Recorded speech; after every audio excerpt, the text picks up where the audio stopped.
Do you include Social Security in your retirement calculation, or are you just looking to withdraw at the earliest age possible? That's a really good question. And keep in mind that my situation is not the same as yours. I started my financial independence journey in January 2014 to first pay off my debt. And then I've been investing, saving at least half of my income since 2016.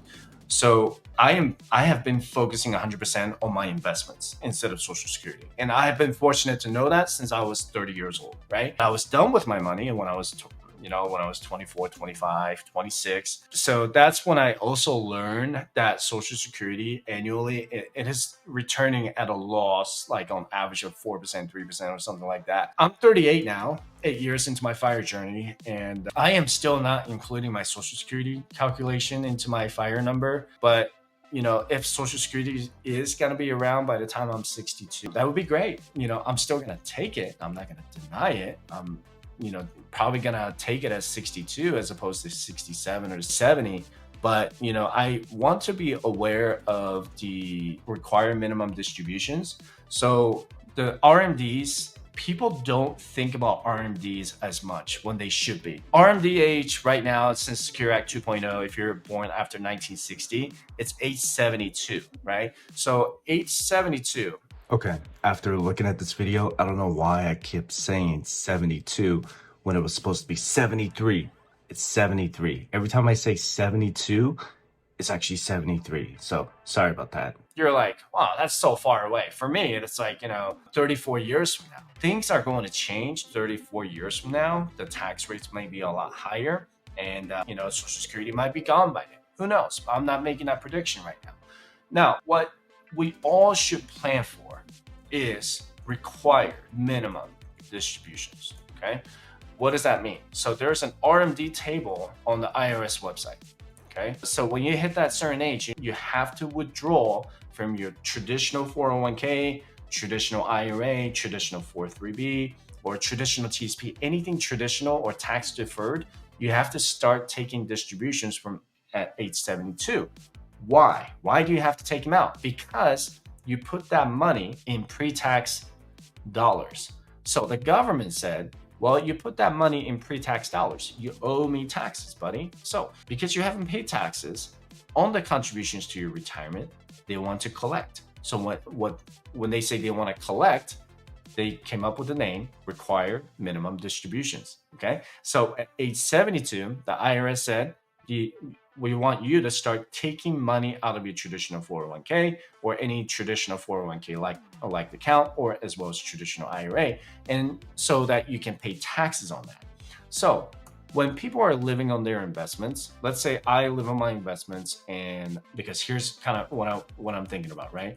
I'm always want to take out traditional 401k first, and then I'm gonna live on my taxable brokerage account. This is just my scenario, and then I'm gonna leave my Roth alone because I want my Roth account to grow tax-free as long as possible, because there's no requirement minimum distributions with Roth IRA or Roth 401k, and the Secure Act 2.0 took away the RMDs for the Roth 401k accounts too. Anyway, so when it comes to planning, what I want you to first look at is what pension income are you going to get outside of your Social Security? Because some of you guys watching this, you may be a federal employee, state employee, a firefighter, policeman, police officers, first responders, teachers. They all get really good pension plan, right? So the first thing you want to put down is pension outside of Social Security. So if you make, let's say, 30K a year from pension starting at the age of 55, that's what you want to write down, because this is a taxable income. Now, the next one is traditional 401k or 401k like accounts.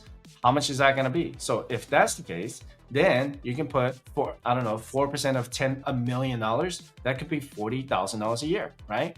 Now, the next one would be your maybe taxable brokerage account, or you have like a business income, or you have like interest income.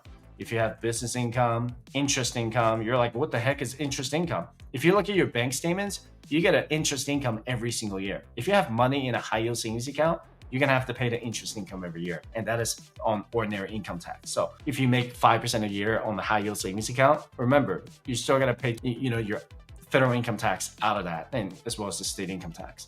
So what do you think is better? Investing 500 bucks a month, making 10% return, or investing $1,000 a month, making a 7% return on investment? You can't figure out how much you can invest without a budget. There's no way around it. I personally tested out the budgeting app called YNAB, and it's not just an app that can track your income and expenses, but it can even help you create a plan to pay down your student loans, car loans, personal loans, or credit cards a lot faster. So if you're ready to change your life by getting out of the paycheck to paycheck cycle, you can get a free trial without any credit card information by using the link in the description below. So take a look at how much you're going to earn from that income, and then you can assess how much you're going to make on your Social Security income at age 62, 67, or 70, okay? Because these are the accounts you're most likely going to withdraw first, because these are all taxable income. Then whatever that comes after at Social Security, that is going to be also taxable income. And then when you're hit age 72, you're going to have to deal with the required minimum distributions. So you're probably saying, well, I don't want to withdraw as much when I'm 72.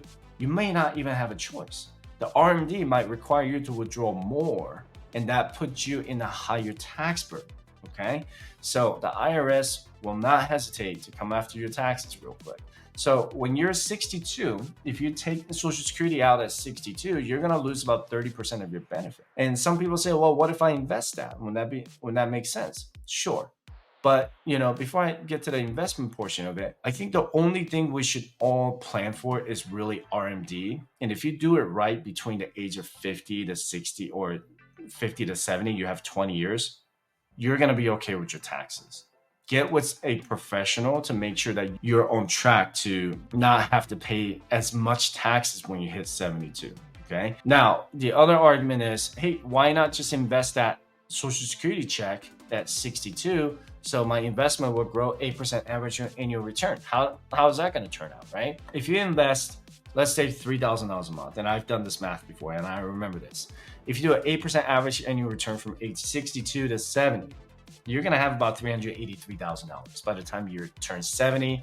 And let's say you put that Social Security into the taxable brokerage account.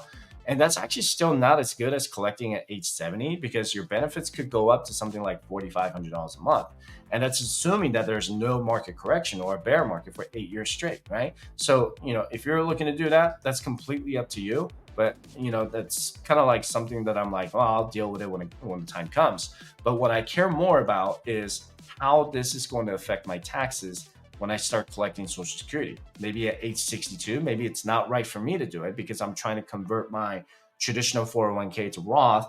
Maybe I'm trying to convert my, some other tax deferred accounts into Roth, and I don't want to have extra tax burden. So I'm going to delay my Social Security, retirement benefits until I'm 67 or maybe 70.